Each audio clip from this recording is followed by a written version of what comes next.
하나님의 말씀은 누가복음 24장 11절 12절을 교독하시겠습니다. 사도들은 저희 말이 허탄한 듯이 배어 믿지 아니하나 베드로는 일어나 무덤에 달려가서 굽으려 들여다보니 세마포만 보이는지라 그 된 일을 기이 여기며 집으로 돌아가니라. 아멘. 주님이 부활하신 이른 새벽, 세 여인 막달라 마리아와 요한나와 야고보와 요한의 어머니 마리아, 이 세 여자가 주님 무덤에 갔을 때에 그들은 참으로 놀랄 만한 일을 보았습니다. 그 무거운 돌이 누가 옮겼는지 옮겨졌고 거기에 예수의 시체는 보이지 아니하고 오히려 호련히 빛난 옷을, 찬란하게 빛나는 옷을 입은 두 사람이 말하기를 어찌해서 산자를 죽은 자 가운데서 찾느냐? 너희에게 갈릴리에 있을 때 하신 말씀을 기억치 못하느냐? 인자가 죄인들의 손에 넘겨져 가지고 십자가에 못 박혀 죽은 다음에 사흘 만에 살아나리라는 말씀을 기억하라. 이 말씀을 듣고 거의 정신없이 이 세 여자는 제자들에게 와가지고 정말 숨이 차게 이 소식을 전했어요. 여러분이라면 이 소식을 듣고 어떤 반응을 했을까를 한번 생각해 보면 좋겠어요. 오늘 본문에 나와 있는 대로 제자들이 이 말을 듣고 난 반응은 많은 그리스도인들이 예상하는 게 아니었어요. 뭐냐면 이 사람들의 말이 허탄한 듯이 보여 그랬어요. 허탄한 듯이 보여란 말이 참 우리가 잘 쓰는 말이 아니라서 다른 성경을 좀 참고해 봤더니 이렇게 되어 있더군요. 허튼 소리처럼 들려서 이렇게 되어 있어요. 그리고 어처구니 없는 말처럼 여겨져서 이렇게 되어 있습니다. 신빙성 없는 이야기를 들은 것 같이 제자들은 반응했습니다. 아마 웬만한 그리스도인이라면 할렐루야 예수 부활하셨네 성가대에 조직해가지고 찬양할 수 있을 것인데 정말 놀랍게도 3년 동안 주님과 함께 동고동락하면서 전도여행도 하고 예수님이 행하신 놀라운 이적을 현장에서 경험한 사람들 아닙니까? 풍랑이는 바다에서 죽을 뻔했지만 주님이 풍랑을 잠잠케 하시고 또 빈들에서 오병이 이어가지고 5,000명을 배불리 먹이신 현장에 있던 사람들 아닙니까? 더러운 귀신을 쫓아내니까 귀신이 소리치며 떠나가며 그가 깨끗이 되는 걸 수없이 봤던 사람들 아닙니까? 그런 예수님이 부활하셨다는 말을 듣고 이들의 반응은 허탄한 듯이 그 말이 들리더라. 우리가 이런 현장을 쉽게 수긍하기가 참 쉽지 않습니다. 예수님이 하신 일이 오늘 우리는 기계적으로 예수님 탄생을 축하합니다. 할렐루야! 메리 크리스마스! 또 예수님이 부활하신 것 사망 권세 이기시고 예수님 부활하셨습니다. 성령 강림하셔서 우리 교회가 세워진 것. 와, 성령 오셨네. 근데 너무나 짧아요. 이제 다음 주면 성탄 주일인데 크리스마스 추리를 만들어 놓고 또 성탄 행사를 하고 또 예배를 드리고 그 다음에 자 우리 서로 옆 사람에게 메리 크리스마스 주님이 탄생을 축복합니다. 축하합니다. 하지만 과연 그것이 우리 마음속에 꽉 찬 소리일까? 아니면 이 속은 텅 비었는데 그냥 나오는 빈소리일까? 왜냐하면 주님이 부활하신 이 소식을 듣고서 맞아, 주님은 그렇게 말씀하셨지. 그래, 정말 주님은 살아계셔. 할렐루야. 이런 사람이 여기 없었어요. 그나마 베드로는 나중에 진짜 한번 가볼까 하고 무덤에 갔는데 거기서 빈 무덤만 보고 뭐지? 하고 돌아갔더라 이 말이죠. 자, 여러분, 저와 여러분은 그리스도인이라고 합니다. 그리스도인은 그리스도를 믿는 사람이라는 뜻이지요. 그런데 정작 우리의 참모습은 뭘까? 다시 말해서 우리는 그 말씀이 언제나 사실로서 느껴지고 그 말씀에 의해서 거기에 목숨을 걸고 사는, 그리스도와 함께 사는 사람이 그리스도인이라고 생각하는데 우리는 과연 그럴까? 성탄주의를 앞두고 우리는 이 말씀을 한번 생각해 보고 싶어요. 저희 말이 허탄한 듯이 들려. 즉 자기와 관계없이 느껴졌다는 것은 공통점 아니겠어요? 말도 안 돼 이런 사람이나, 글쎄 이런 사람이나, 또 듣고도 그런가 보지, 그런 사람이나 공통점 뭐냐면 나와는 상관없어, 나에게는 그게 믿어지지가 않아, 이런 반응 아니겠습니까? 이런 일들이 성경에 참 많이 나와 있더군요. 그래서 하나님의 말씀, 그 말씀이 들려올 때에 또 하나님이 하신 일을 보고서 사람들의 반응이 참 많은데 대표적으로 두 가지만 보겠습니다. 하나님께서 소돔과 고모라 성을 멸하시려고 작정하시고 롯의 가정을 구원해내시려고 할 때 롯은 자기 사위들도 함께 구원받고자 해서 그들에게 가지고 여보게들 하나님이 이렇게 하신다네 하니까 그들의 말이 창세기 19장 14절에 보면은 농담으로 여겼더라 그랬어요. 롯의 두 사위는 하나님이 하신 말씀을 농담으로, 다른 성경에 보니까 비웃었더라, 조소했더라 그랬어요. 장인어른 정신 나갔구만, 뭔 소리 하는 거야. 하지만 그들의 결과는 우리 다 아는 대로 소돔성에 내린 그 유황불에 다 멸망했어요. 하나님이 하신 말씀이 이렇게 농담으로 드린 사람도 있었구나 하고 우리는 성경을 보면서 깨닫습니다. 그런가 하면 마리아 같이 천사가 와가지고 내가 아들을 낳을 것이다, 그는 거룩한 자로서 하나님의 아들이라고 일컬받을 것이다 할 때에 처음에는 어찌 이런 일이 있을까 하다가 나중에 천사의 말을 듣고서 주의 말씀이 내게 이루어지사이다 하고 말했습니다. 그 다음에 누가복음 1장 45절 한번 같이 읽어볼까요?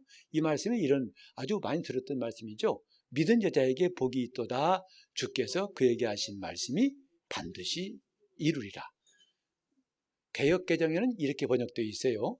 주께서 그에게 하신 말씀이 반드시 이루리라고 믿은 여자에게 복이 있도다.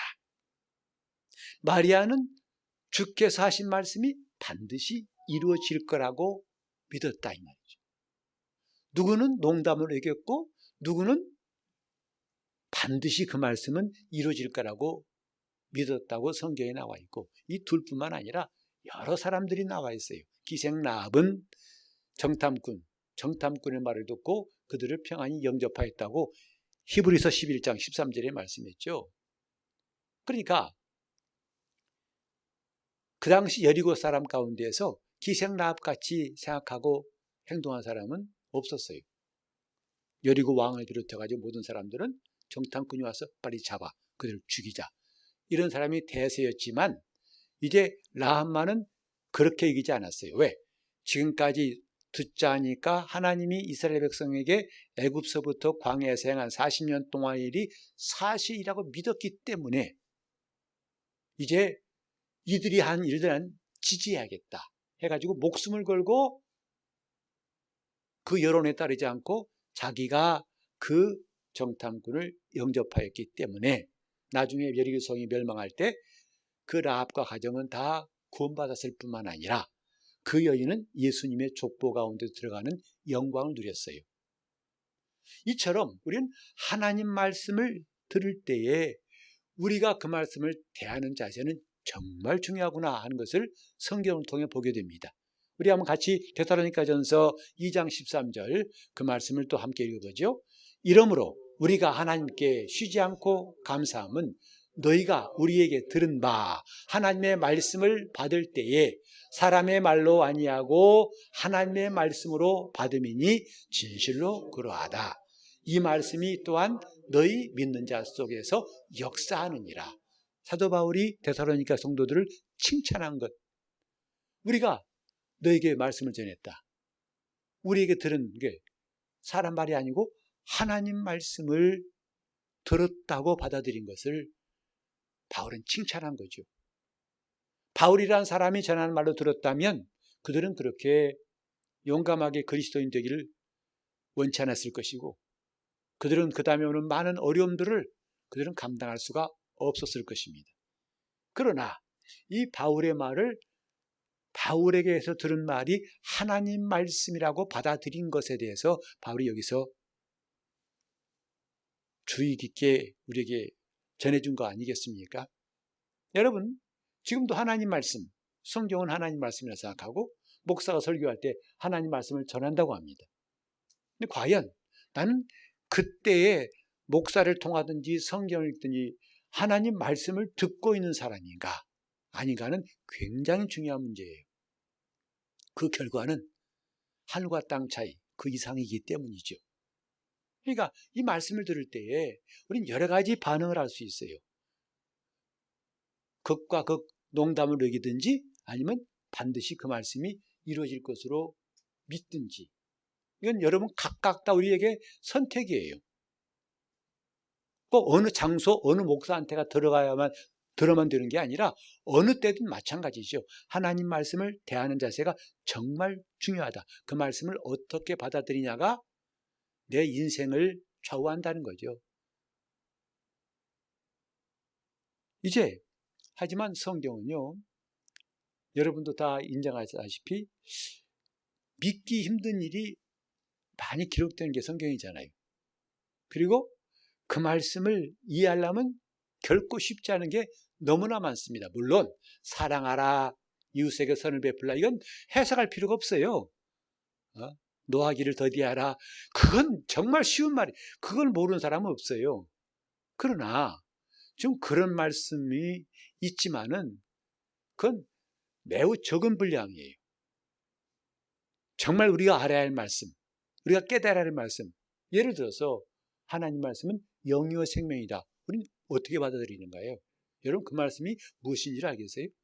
오늘 오후에 저는 이 말씀을 좀 집중해서 말씀드리려고 그래요. 하나님 말씀이 영이요 생명이다. 그게 무슨 말입니까? 여러분 이해되세요? 와 닿으십니까? 듣고 애매모호한 거죠. 잘 이해가 안 돼요. 막연해요. 그러니까 신앙이 더 앞으로 나갈 수 없는 건 너무 잔인한 일 아니겠습니까? 그 상태에서 나가세 십자가 군병들아 가자 어디 갈 건데요? 잘못 가면 빠져요. 넘어집니다. 우린 이것을 정말 진지하게, 이게 남의 일이 아니고 내 일이라는 거죠. 내가 넘어질 수 있고 내가 빠질 수 있고 내가 추락할 수 있어요. 근데 우리는 이런 문제에 대해서 진지하게 생각하는 것이 그래 별로 많지 않은 것 같아요. 그냥 믿어지면 되고 안 믿어지면 할 수 없고 이렇게 생각합니다. 예수가 하신 일은 믿어지면 괜찮고 아니면 또 하지마 이런 게 아니거든요. 주님 말씀하셨어요. 나를 믿는 자는 멸망치 않고 영생을 얻는다.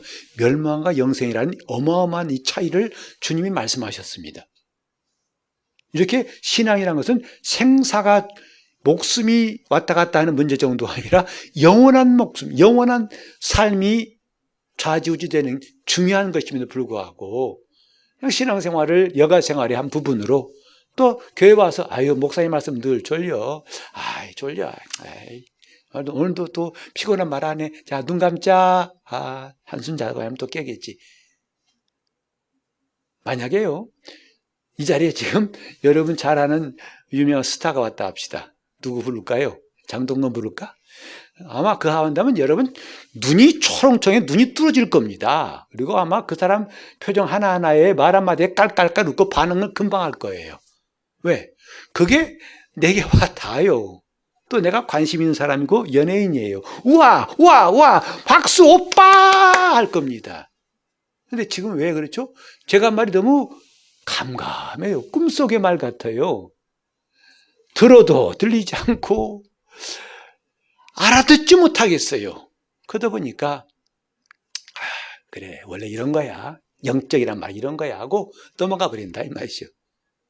예수님이 부활하신 걸 듣고서 허탈한 것이 이 여자 도대체 뭔 소리야. 정신 나갔나 봐 아침부터.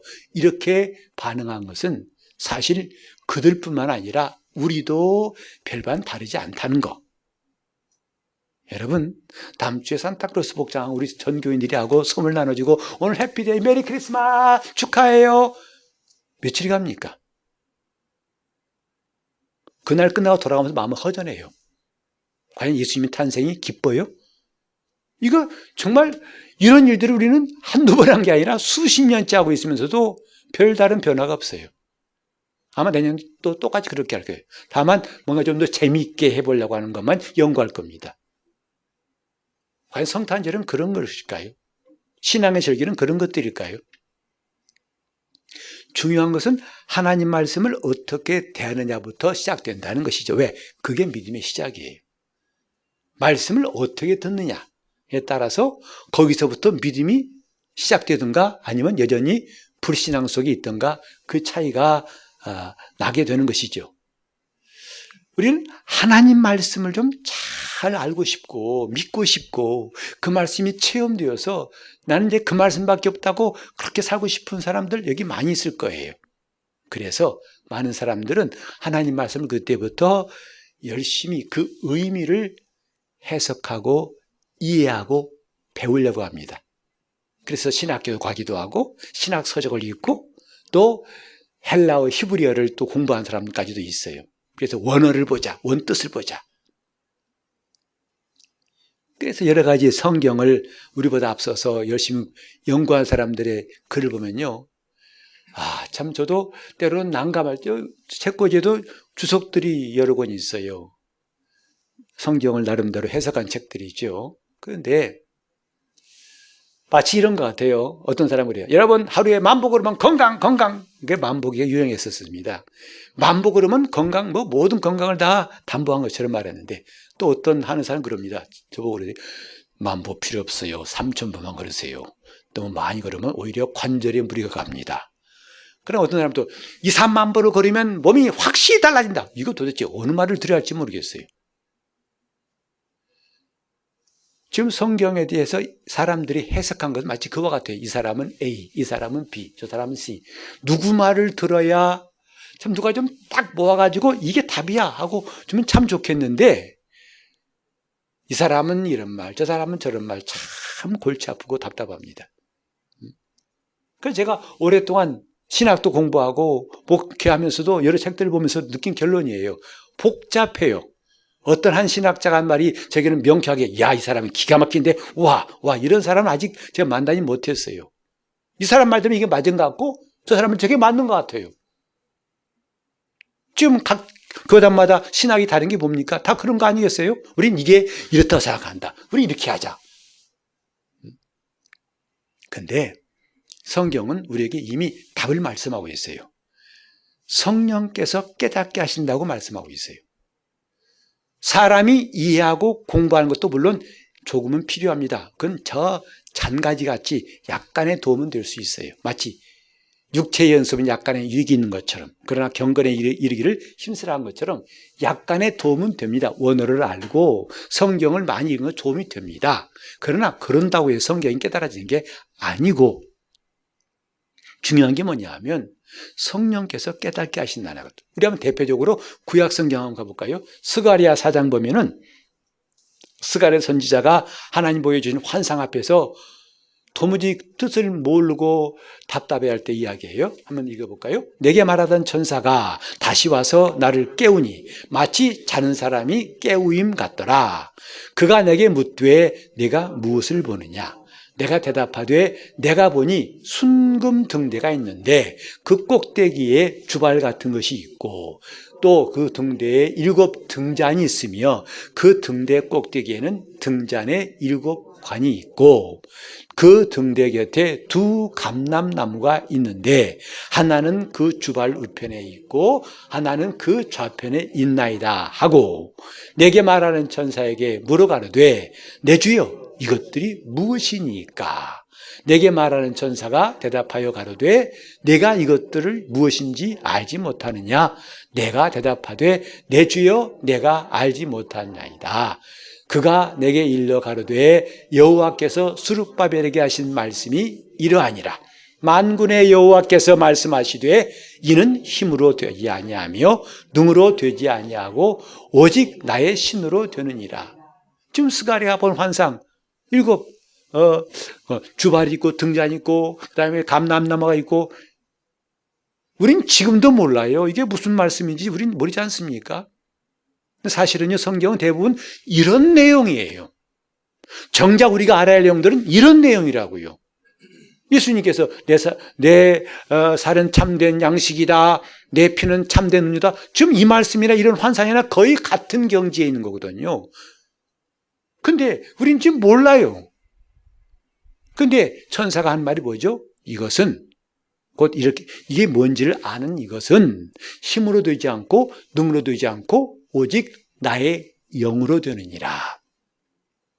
이게 이미 하나님께서 구약 때부터 주신 답이지만 참 많은 사람들은 성령을 의지해서 하나님이 깨닫게 하신 것보다도 일단 사람들이 말한 것, 자기가 노력하고 애쓴 것 가지고 뭔가를 답을 찾으려고 하는 시도는 지금도 쉬지 않습니다. 성령으로 한다는 것을 말로는 하지만 어떻게 하는지를 몰라요. 성령을 의지해서 성령으로 예수를 한다는 것은 하나의 구호에 불과할 때가 있지 않습니까? 이건 힘으로 안 된다고 이미 성경에 말했어요. 누가 하나님의 지혜를 당할 수 있을까요? 누가 그분의 지식을 따라갈 수 있을까요? 그런데도 마치 그 하나님의 지혜를 인간의 지혜로 풀려고 하는 시도와 다를 바가 없는 일이 오늘 우리 가운데 과연 없지 않나. 이런 일. 그래놓고도 성경이 막 어렵다. 어려울 수밖에 없죠. 하나님 말씀과 인간의 이 지식과 이게 조화가 되겠습니까? 안 되는 게 당연한 거예요.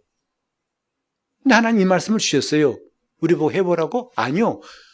하나님의 영으로 이를 알게 하시겠다는 거 아니겠습니까?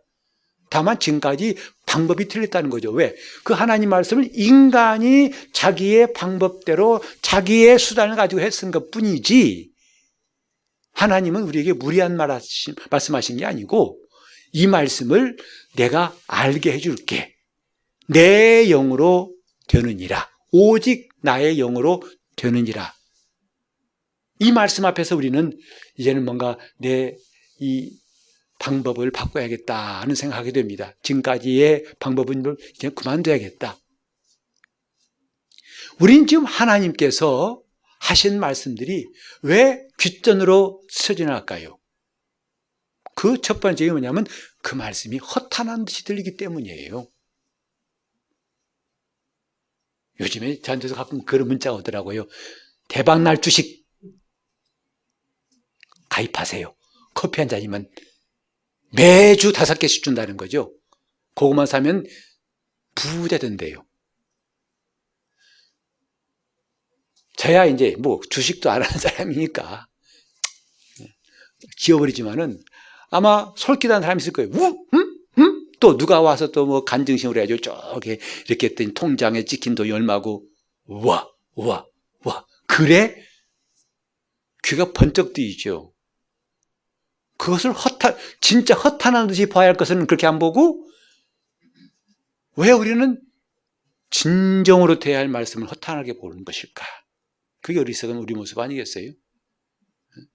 이미 하나님께서는 이 하나님 말씀을 어떻게 대해야 할 줄 성경에 기록해 놓으셨어요. 곧 나의 신으로 되느니라. 나의 영으로 되느니라. 이걸 주님께서 그대로 우리에게 하신 말씀이 있지요. 좀 이따 보기로 하고 바울도 똑같은 말이 했어요. 우리 고린도전서 2장 9절부터 한번 읽어볼까요? 한 절씩 한번 보겠습니다. 기록된 바 하나님이 자기를 사랑하는 자들을 위하여 예비하신 모든 것은 눈으로 보지 못하고 귀로도 듣지 못하고 사람의 마음으로도 생각지 못하였다 함과 같으니라. 하나님께서 자기를 사랑한 자들에게 준비하신 모든 것은 눈으로서는 볼 수 없다는 거 아니겠어요?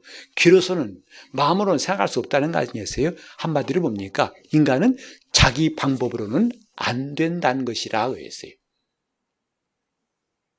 하나님이 주신 것들을 인간이 스스로 찾을 수 있다? 아니라는 것입니다. 10절 볼까요?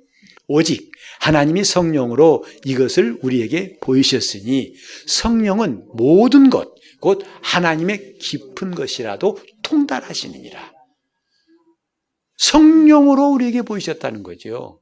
우리는 계속 줄기차게 성령은 저만큼 가 계시게 하고 내가 눈을 감고 고민도 하고 이마를 찌푸리고 연구도 하고 때로는 막 눈이 토끼는 데처럼 뻘개질 만큼 공부도 하고 그래도 모르겠는데 역시 어려워. 하나님 말씀 어려워. 안 돼. 이미 성령으로 이것이랑 아까 말씀드린 것처럼 하나님이 사랑하신 자들을 위해서 준비하신 모든 거라는 거예요. 그걸 보이셨으니 성령은 모든 걸 통달하시는 분이시다. 그 얘기는 막힌 것이 없다는 것이죠. 자, 11절 볼까요? 사람의 사정을 사람의 속에 있는 영 외에는 누가 알리요? 이와 같이 하나님의 사정도 하나님의 영 외에는 아무도 알지 못하니라. 여러분 제 생각 좀 모르시죠? 여기 보면 사람의 사정이란 말은 다른 성경에 보면 사람의 생각을 그래요. 그 생각을 그 사람의 영 외에는 누가 알겠느냐? 여러분 수십 년 같이 살아봐도 상대방 배우자의 생각을 모를 때 많잖아요. 그게 사실이지 않습니까? 그 사람의 영 외에는 누가 그 생각을 알 수 있겠느냐? 이와 같이 하나님의 생각도 하나님의 영 외에는 아무도 알지 못하느니라.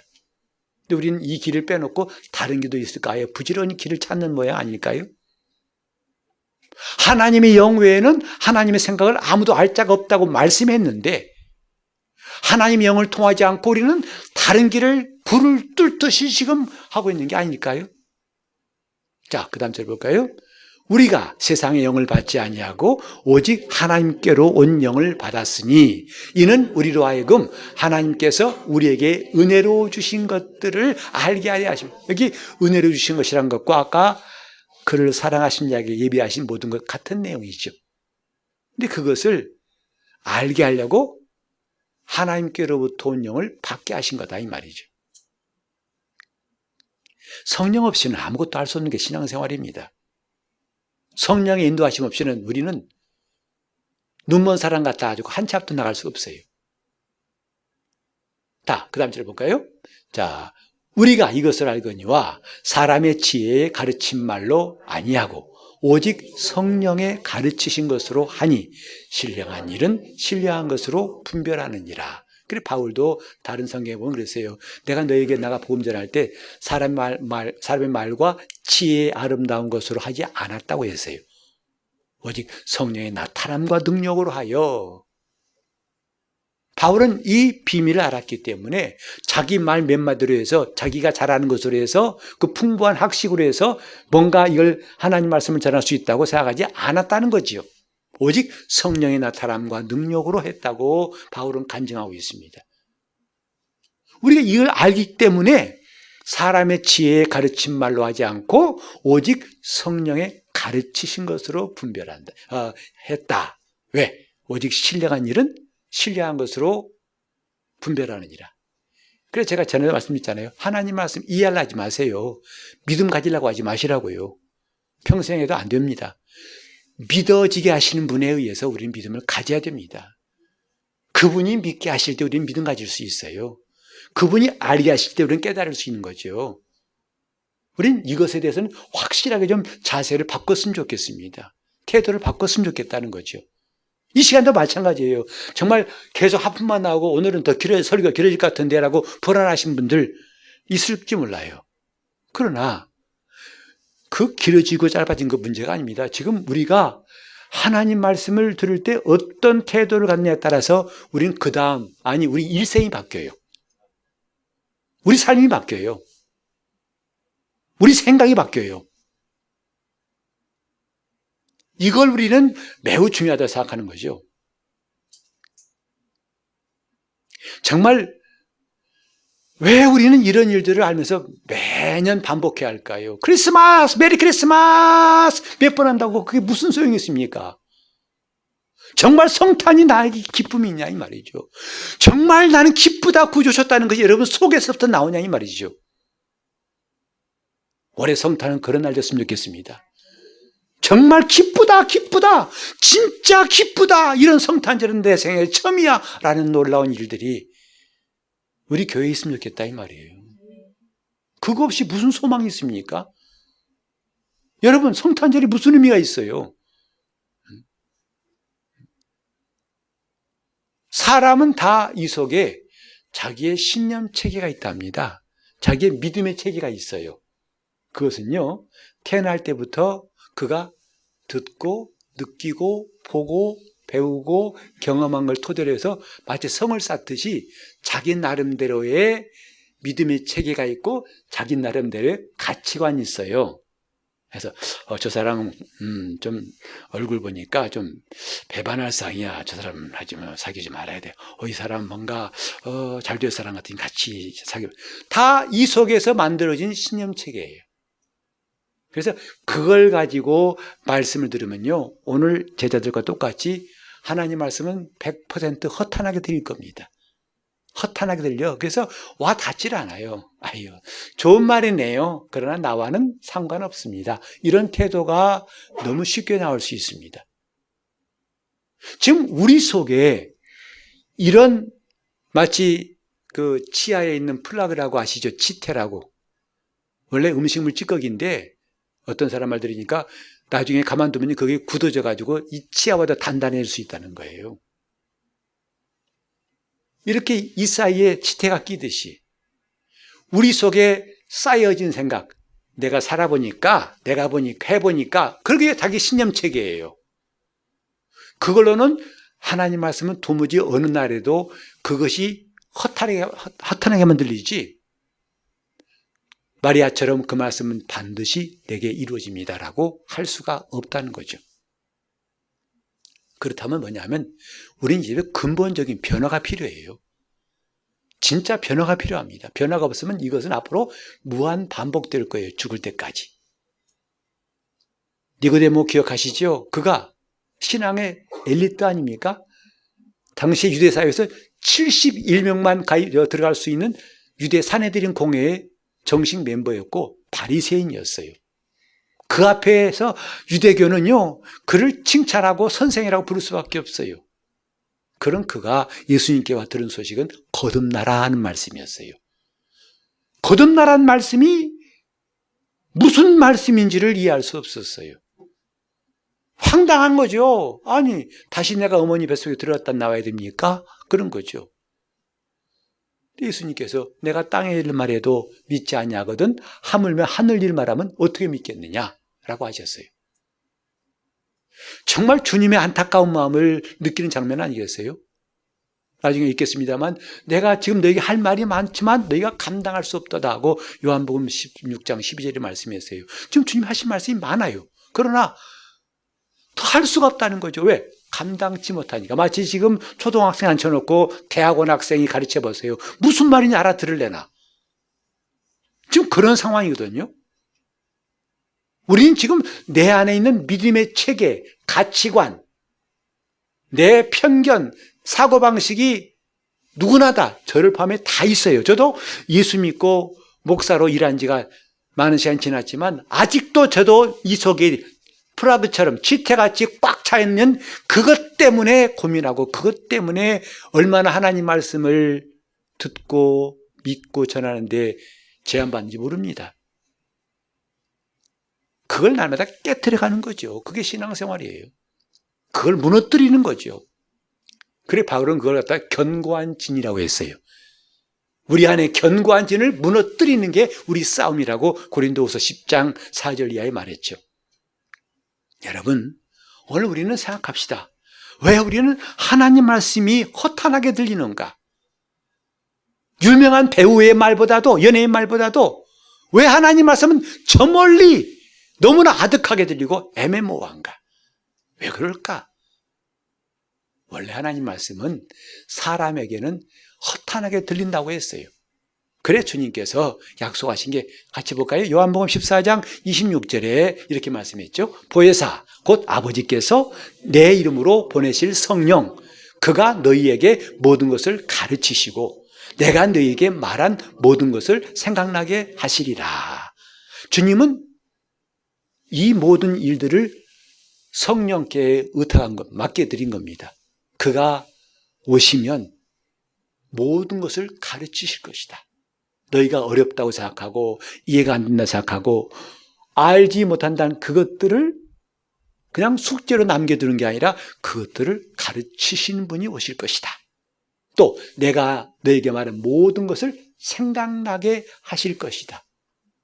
우리 기억력은 쇠퇴도 관계없어요. 성령께서 생각나게 하시면 우리는 그 말씀이 우리 안에서 생각나고 그 말씀대로 살 수가 있는 겁니다. 우린 이런 주님의 확실한 말씀을 이제 붙잡아야 할 때가 아닌가. 또 16장 12절 13절 봅시다. 내가 아직도 너희에게 말할 것이 많다고 하셨어요. 지금은 너희가 감당치 못하리라. 그러나 진리의 성령이 오시면 그가 너희를 모든 진리 가운데로 인도하시리니 그가 자유로 말하지 않고 오직 듣는 것을 말하시며 장래일을 너희에게 알리시리라. 얼마나 주님이 간절한 마음으로 우리에게 하신 말씀이 좀 느꼈으면 좋겠다고 생각합니다. 성령이 오시면 너희에게 장래일도 말씀하실 것이고 모든 진리 가운데로 인도할 것이다. 여러분, 진리가 뭔가? 예수님 말씀이 진리죠. 틀린 말은 아니에요. 그러나 그것은 그 어떤 말씀이 길이요 진리요 생명이신 말씀 맞아요. 그러나 그건 진리에 대한 지식과 정보일 뿐입니다. 우리 하나님 말씀을 부절히 암송해서 내배 줄 나온다고 합시다. 그건 말씀이 아니고 말씀에 대한 지식과 정보는 될 수 있지만 그 말씀이 영이요 생명이 될 때 우리에게 비로소 하나님의 역사가 이루어지는 거예요. 말씀은 영이요 생명이라고 주님이 친히 말씀했건만 오늘 우리는 그 말씀에 대한 지식과 정보는 많이 알고 있어요. 그리고 그것이 신앙인 줄 알고 있어요. 그 말씀에 대한 지식과 정보는 얼마든지 사람에게서 배울 수 있고 우리가 습득할 수 있습니다만은 영이요 생명이신 말씀을 우리에게 알게 하신 분은 성령이십니다. 성령을 의지합시다. 성령 좀 의지합시다. 성령으로 신앙생활합시다. 여러분이 이 머리 싸매고 성경 좀 읽으려고 하고 물론 읽지 말란 게 아니고 마치 많이 100번 읽으면 뭐가 되겠지. 나는 그런 믿음은 안 가져도 된다고 생각해요. 1년에 10번 넘게 읽어도 잘 모르겠더라고요. 별 차이가 없어요. 조금 익숙한 것뿐이지. 지금 중요한 게 뭐냐면 성령으로 하나님이 하신 말씀을 알라는 것이 주님의 부탁이에요. 여러분 그럴 때 많죠. 참 나는 의심이 많아요, 목사님.